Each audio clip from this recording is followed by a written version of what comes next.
Thank you very much, David. Thank you for your welcome too. It's always good to come to Lanzarote to play at Blanca and to share in the fellowship with you. I mean, it goes back now something like 15 years, I think. Not every year, but more so recently.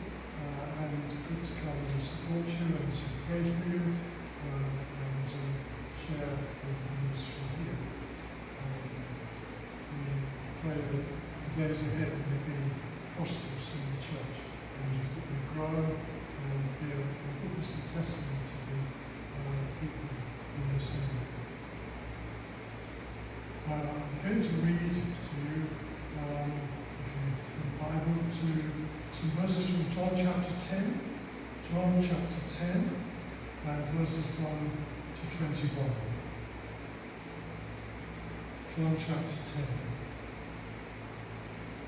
Truly, truly, I say to you, he who does not enter the sheepfold by the door, but climbs in by another way, that man is a thief and robber.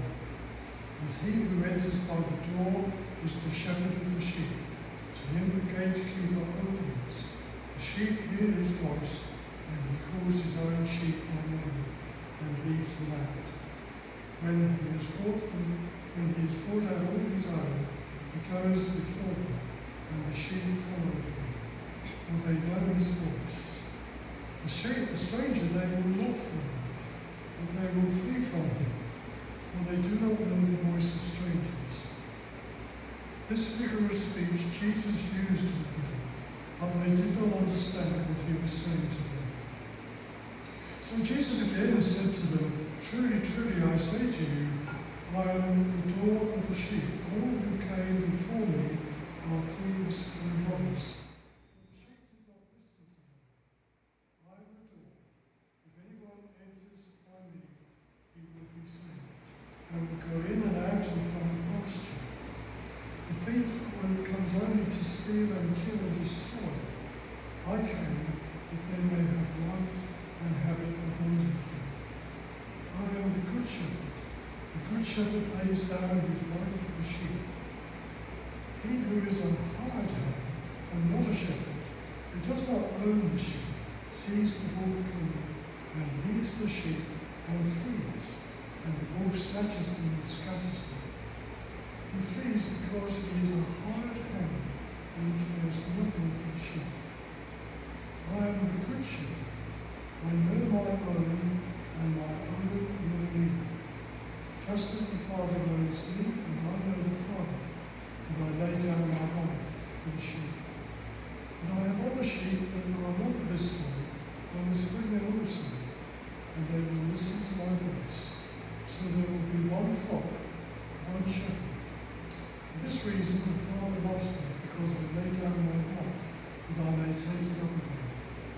No one takes it from me, but I lay it down with my own accord. I have authority to lay it down, and I have authority to take it up again. This charge I have received from my Father. There was again a division among the Jews because of these words. Many of them said, He is the demon, and is insane. Why listen to him? Others said, These are not the words of one who is oppressed by a demon.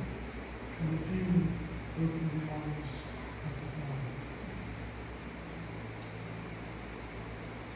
This is a lovely chapter, a favourite for many people, John chapter 10, and contains some wonderful truth as it goes on to those words later on, where Jesus says that he is the one who protects and secures the way of the sheep, the ones who follow him. There are a few places in the world these days where you will see a shepherd tending a flock of sheep, as you would observe in Bible times. Father and I were privileged to live in a part of Spain for some years, in Javier, and I've ever looked across Campos, it was called, olive groves,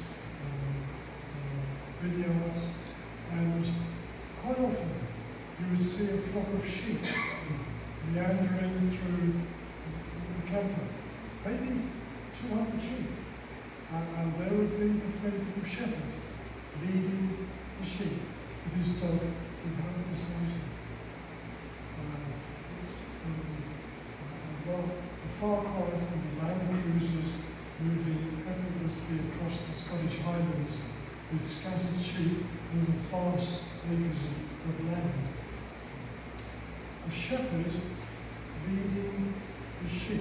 Much of the Bible language is taken up with the imagery of a shepherd and his sheep. God, the shepherd of his people. So, for example, in Psalm 80, hear us, O shepherd of Israel, you who lead Joseph like a flock. It's a rich metaphor. The shepherd cares, the shepherd protects, the shepherd guides, the shepherd leads. And of course, the sheep, sometimes fickle, sometimes scattered, often lost. They need the protection of the shepherd. In this particular chapter, John 10, we have that famous saying, I am the good shepherd.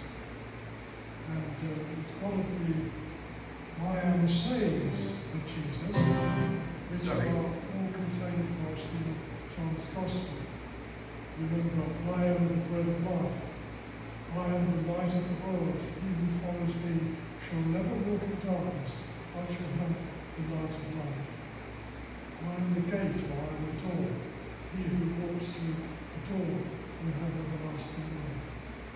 I am the way, the truth, and the life. No one comes to the Father but by me. It's a very definitive verse now. Jesus is the only way to God. No one comes to the Father but by me. It's not through religion, it's not through a particular way of life. It is only by trusting in Jesus that we can have eternal life. I am the resurrection and the life. I am the true vine.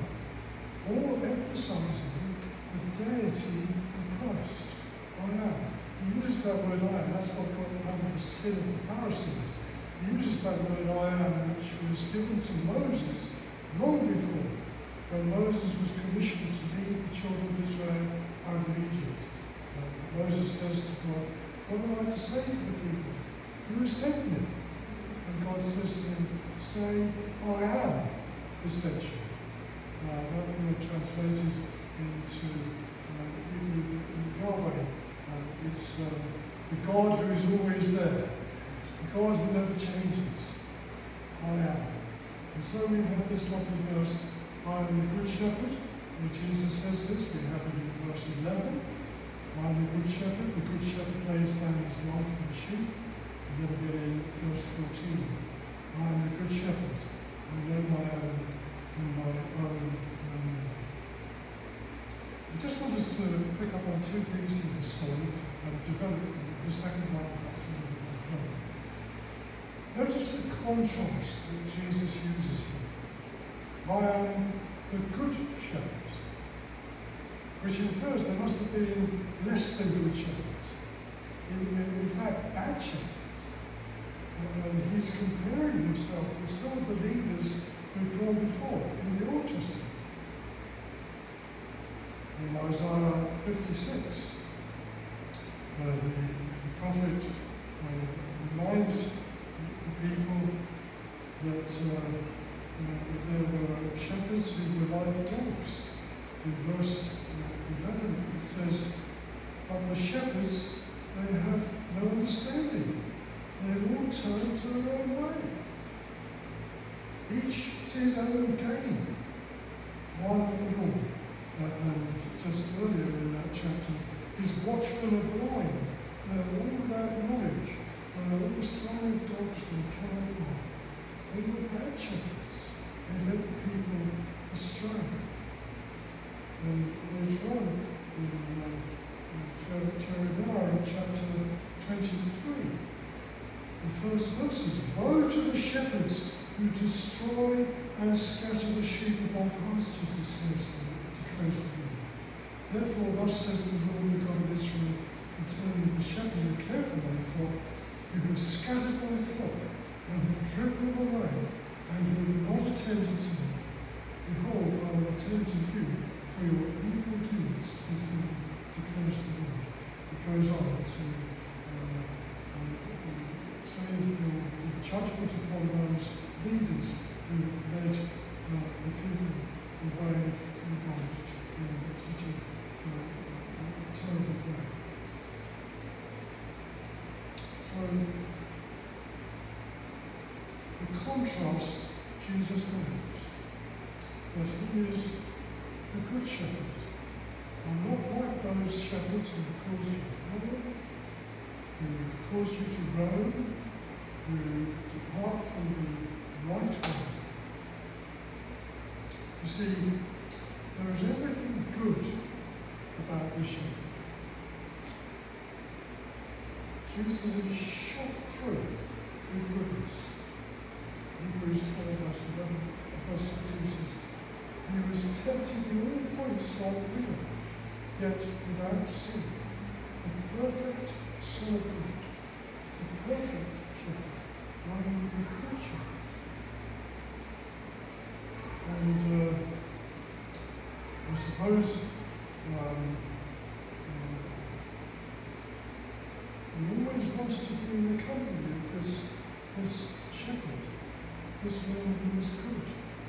Well, almost, until he exposed your deficiencies or your sin. Remember Peter, when he was with the Lord Jesus, and Jesus was speaking to him, Peter says to him, depart from me, for I am a sinful man, Lord. It is when you are in the presence of this holy person, the Lord Jesus Christ, the Good Shepherd, that your sin is exposed, your weaknesses unfold, your failures come to light, and you recognize that you are in the presence of one who is holy. He is the Good Shepherd, the contrast Jesus makes. He went about doing good, everything good about Jesus. You read through the Gospels, everything that he did, the miracles, the wonderful things that he performed in people's lives, they were all for good. And he brings that blessing and benefit from himself. So, the contrast that he makes. Secondly, note the character of the Good Shepherd. Just to say very quickly, there are a lot of characteristics in this chapter we can't go through. But first of all, he knows them intimately. He knows them intimately, verse 3. The sheep hear his voice, and he calls his own sheep by name and leads them out. I suppose if you live on a farm, there's an intimacy between you and the animals. Certainly the cows, there's Lucy and Annabelle, and I suppose you have a name for just about all of them. I don't suppose sheep are any different.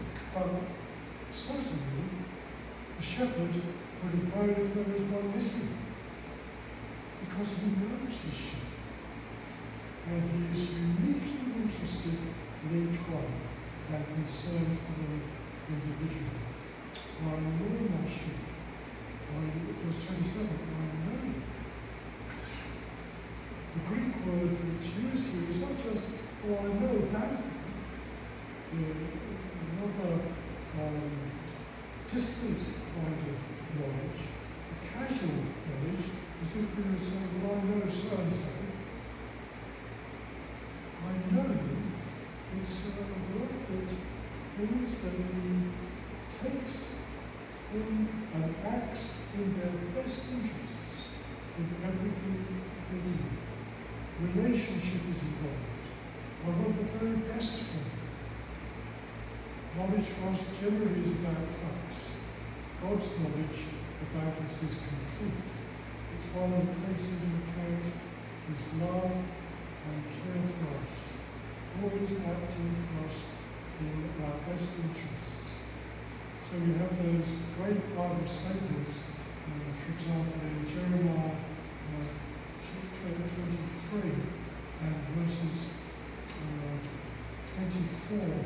23:24. Am I a God at hand, declares the Lord, and not a God far away? Can a man hide himself in secret places so that I cannot see him?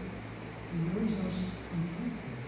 We have that lovely psalm in Psalm 139, where the psalmist writes, O Lord, you have searched me and know me.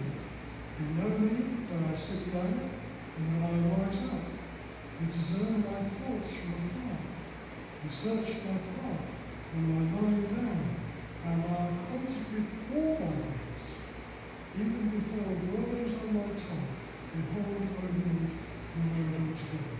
So the psalm goes on, indicating the detailed knowledge that God has of each one of us, so that his interests for us are always for the best.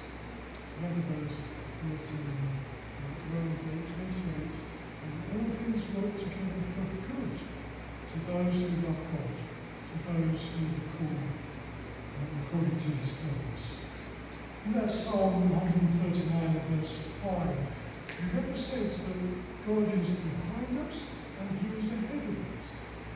You hem me in behind and before,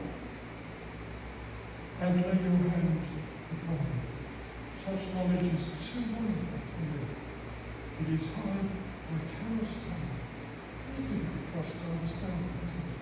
But God knows each one of us intimately, and he plans for our lives in a way that is for our ultimate good.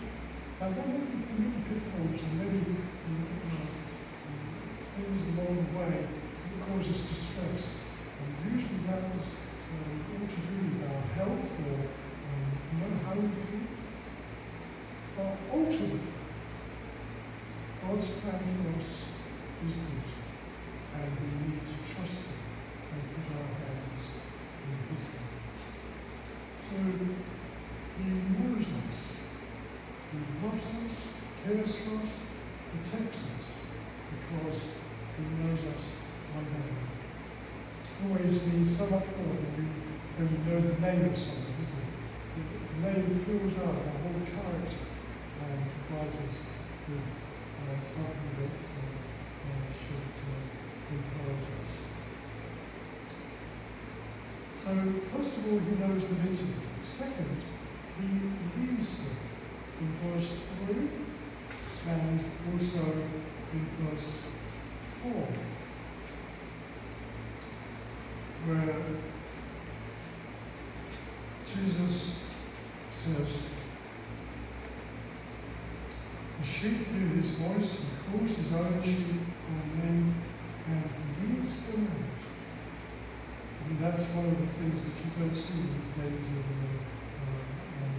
general, of a shepherd leading his flock. We saw it in Spain, but you don't see it in very many other places. A shepherd leading his flock, leading them to fresh pasture, leading them so as to avoid the pitfalls, the boulders, the cracks, the place where they may fall and injure themselves. He leads them out. It's an echo of Psalm 23. He leads me beside quiet waters. He guides me in paths of righteousness for his name's sake. And then we focus on verse 4 for a moment. When he has brought out all his own, he goes before him, and the sheep follow him. What an amazing comfort that is to know that there's nothing ahead of you or me which is not known by God and which ultimately will be found out. I don't know the future, but I know that he does. I don't know the pitfalls of next week, but I'm glad that he does. I don't know the circumstances ahead.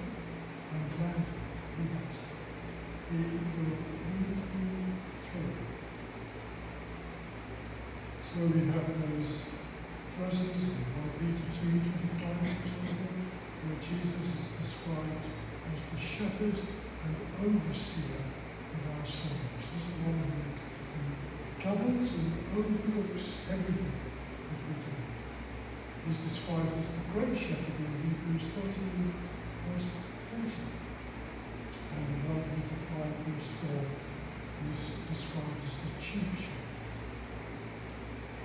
No wonder Fanny Crosby, who was blind from 6 years of age and wrote hundreds of hymns. She wrote, for example, "To God be the glory, great things He has done." She could write words like this: "All the way my Saviour leads me, what have I to ask beside? Can I doubt His tender mercy, who through life has been my guide? Heavenly peace, divinest comfort, and by faith in Him to try. For I know whatever before me, Jesus does everything well." It's just an expression of how God goes before us and leads us through our lives. We'll see the rest of that hymn later in the service, but it's a lovely hymn of expression of faith in God, trusting the shepherd to lead us and to guide us through life's way.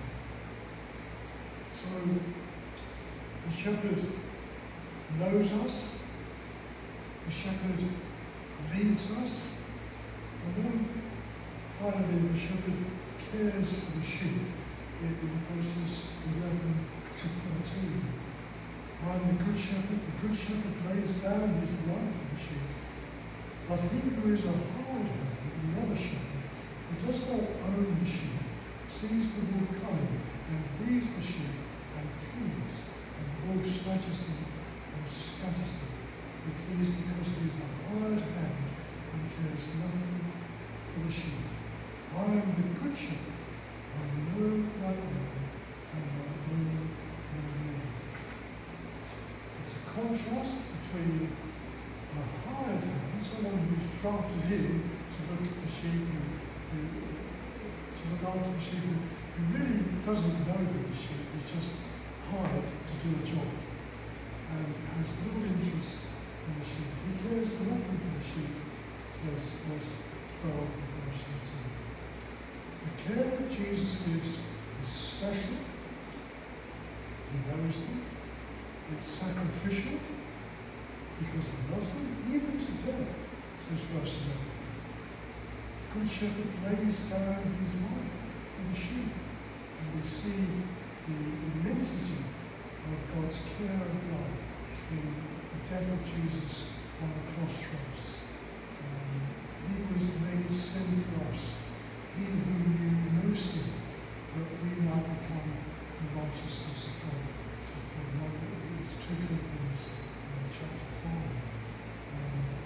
This care of Jesus is ceaseless, it is eternal. And we have those lovely verses in John 10, verse 28. "I give my sheep eternal life, and they will never perish." I give my sheep eternal life, and they will never. It's an expression that's often been called the eternal security of the saints. Once saved, always saved. You can't lose your salvation. Once you are a born-again Christian, you will stay close to the Lord by His Holy Spirit. There will be times when you are called, there will be times when maybe we even doubt, but there will ultimately be a time when we are cut off from God's love and from His purposes. I know my sheep, I give them eternal life, they will never perish. It's the meaning of eternal life. If you have eternal life as you believe on the Lord Jesus Christ, it's eternal. It goes on and on and on and on. And even when we die, we will be in heaven itself with the Lord. When we see Him, we will be like Him. We will be changed. We will be given a new body, a new body for a new environment. And Paul often says, I think it's in the Epistle to the Hebrews, we look forward to a new heaven and a new earth, the home of righteousness. It's a place where we'll be at home, we'll be happy, and we'll be there with the Lord forever and ever. And I guess all of us have got our cares and worries as we live our lives. No one is bereft of troubles of one sort or another. But this theme of the Good Shepherd looking after us should encourage us and help us to live the Christian life more faithfully.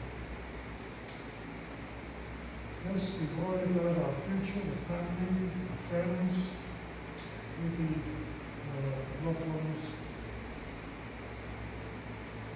This should help us to cast our care on the shepherd. 1 Peter 5:7 says, cast all your anxiety on him, for he cares for you. It's like, taking a load off your shoulders and placing it on the Lord Jesus. You're transferred, and you're living information in his hand. Lord Jesus, as you read those words, come unto me, all you who labour and are heavy laden, and I will give you rest. My burden is light, my yoke is easy. The things that you carry, it's easy when you've got Jesus carrying them for you. And so it is that the Good Shepherd looks after us each day. Maybe there's someone here who says, only if I knew this shepherd. Only I have someone to lead me and guide me and care for me. And one of the things that we can know this shepherd, and it's a very simple way that Jesus says that it's possible. In verse 9, Jesus says, I am the door. If anyone enters by me, he will be saved. He will go in and out and find pasture. That's a simple way to know the shepherd. It's like walking through a door. And that's how it is to become a Christian. It's not very difficult about it. It's simply to trust in Lord Jesus. To say, Jesus, I believe that you are God. I believe that you died in my place on the cross. I believe that you took my sin on yourself. And in that moment of faith, yes, there must be repentance of our sins, to turn away from the Lord, turn to the Lord Jesus. In that moment of faith, we can know what it is to have a shepherd to lead us. To know the Lamb who became a shepherd, to guide us and to lead us through our lives. So may we know what it is to have all our sins forgiven by this man, to know his friendship and companionship throughout our lives, and then forever. What an amazing Saviour we have. Let's pause as we pray.